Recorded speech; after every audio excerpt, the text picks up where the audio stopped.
So we continue with beginner series 304, the role of central banks. Very essential part in trading, very essential part in economics in general. What is the role of central banks? First, they have some primary functions that are the monetary policy. So they decide about the interest rate, how high it is, what is the interest you get in general, and this is the basis for either the interest you or banks get on money that is in your account, or kind of the base how much you need to pay to get a loan.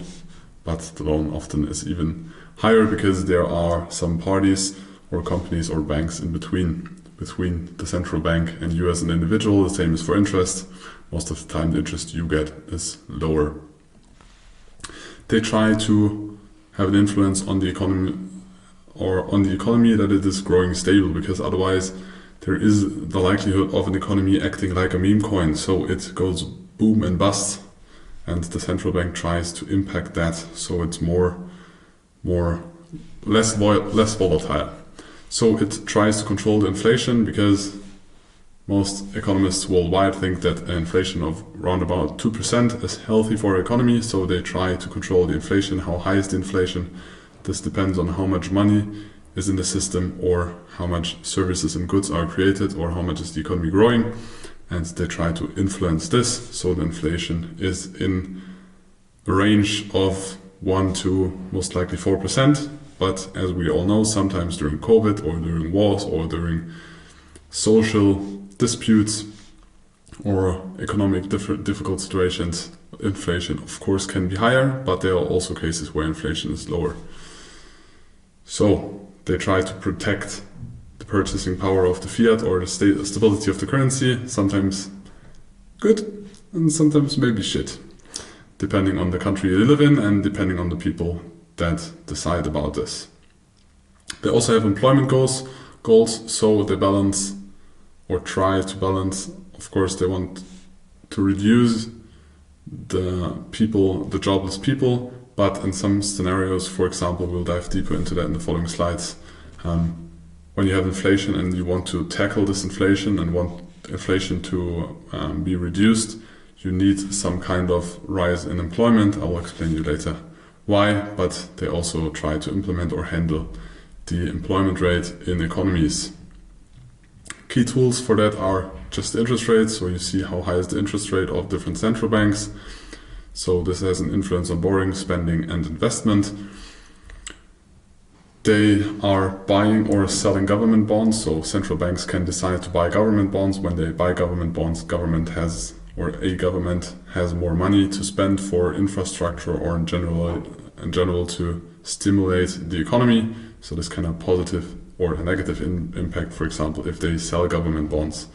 So they control the liquidity or how much liquidity there is in an economy. And they regulate how much banks need to have as a backup.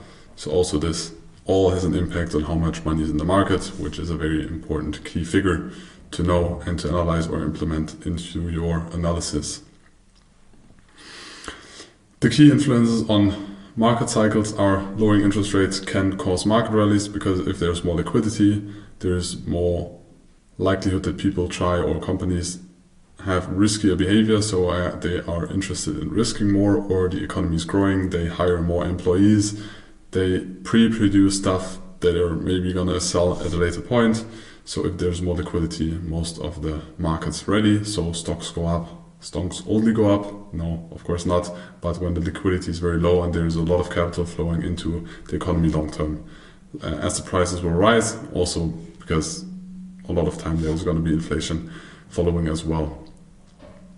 Rate hikes can cool down overheated markets, so if an economy is growing too strong or asset prices are rising too fast, they can raise the interest rates so they can reduce the liquidity. They can also sell government bonds, but in general, when they rise or interest rates are rising, the likelihood of credits or people taking or companies taking credits is lower, so there's less liquidity, less transactions, and less activity in the economy in general, so most likely less growth.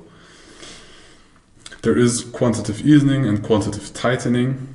So quantitative easing is that central banks buy assets to inject liquidity. So they buy asset itself, or for example, they buy government bonds. Through that, the government has more money to spend, and with that money, they can stimulate the economy. So this encourages risk-taking of companies, of individuals, of governments, of most of the participants in an economy. The other part or counterpart to that is quantitative tightening. That is that the central banks reduce their holdings or reduce government bonds, sell government bonds, or in general drain liquidity from the market, so liquidity gets less in the economy or in the market. That tightens the credit conditions, so the people or companies get more risk averse, so they cool down the growth of an economy so it gets stable and we don't have those boom and bust cycles.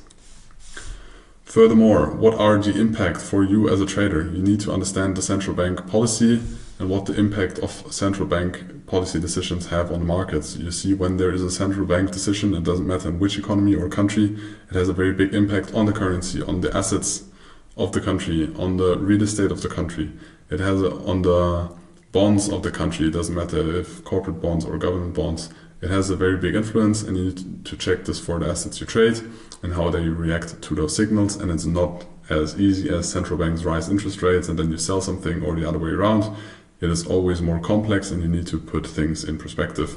But we will dive deeper into that later, and this course is not about deep dive into fundamentals, but you should know about those basics.